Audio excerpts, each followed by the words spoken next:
Hello friends, welcome to my channel. तो कैसे हैं आप सब? उम्मीद करती हूँ सब लोग अच्छे होंगे। तो फ्रेंड्स, आज की इस वीडियो में मैं आपके साथ शेयर करूँगी कि हैंगिंग बास्केट को लाइट वेट बनाने के लिए यानी कि हल्की बनाने के लिए हम किन किन चीज़ों का उपयोग कर सकते हैं अपने गार्डन में। क्योंकि फ्रेंड्स, हैंगिंग बास्केट का मतलब होता है कि वो कहीं हैंग होती हैं। कहीं हैंग होने का मतलब है ज़्यादातर बास्केट्स हमारी हाइट पर ही हैंग होती हैं। तो ताकि हमारी बास्केट गिरे ना, हल्की रहें, लाइट वेट रहें, उनको लाइट वेट बनाने के लिए हम अपने गार्डन में किन किन चीज़ों का इस्तेमाल कर सकते हैं, यही सारी बातें आज की इस वीडियो में आपके साथ शेयर करूंगी। तो वीडियो को पूरा देखिए। वीडियो अगर अच्छी लगे तो लाइक शेयर कमेंट कीजिए, और अगर आप मेरे चैनल पर न्यू हैं तो प्लीज़ मेरे चैनल को सब्सक्राइब भी कर दीजिए। तो देखिए फ्रेंड्स, ये जो आप सामने देख रहे हैं ये है कोकोपीट और ये है राइस हस्क।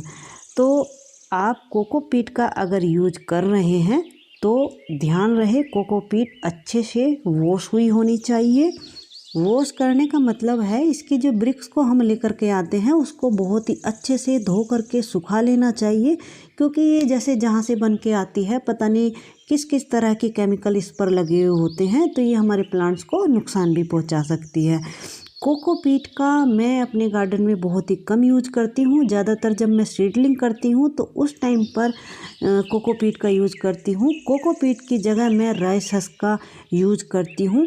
राइस हस्क एक तो लाइट वेट रहता है, बिल्कुल कोकोपीट की ही तरह। दूसरी बात, ये धीरे धीरे जैसे ही डिकम्पोस्ट होता रहता है तो हमारे प्लांट्स को इसके न्यूट्रिशंस भी मिलते रहते हैं।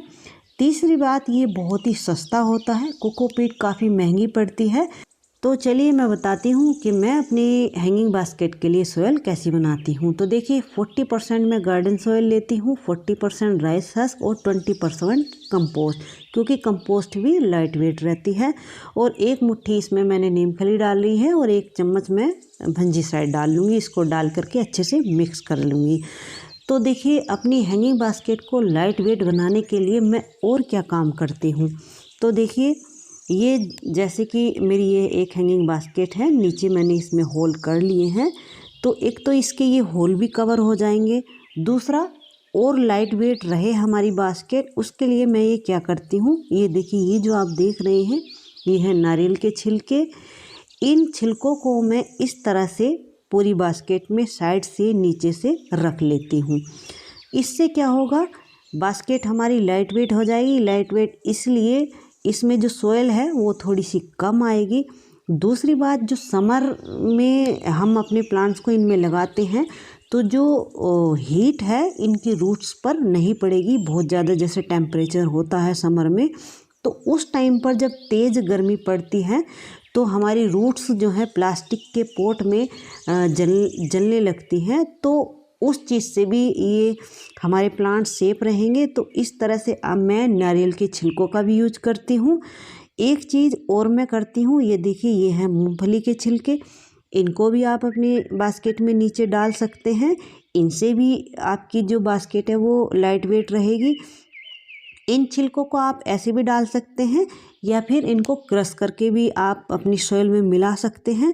तो मैं तो इस तरह से यूज करती हूँ। या फिर देखिए, आपके गार्डन में जो भी ये मेरी सूखी हुई टर्टल वाइन है, इसको आप नीचे रख लीजिए, या सूखे हुए पत्ते हैं तो उनको आप नीचे रख लीजिए।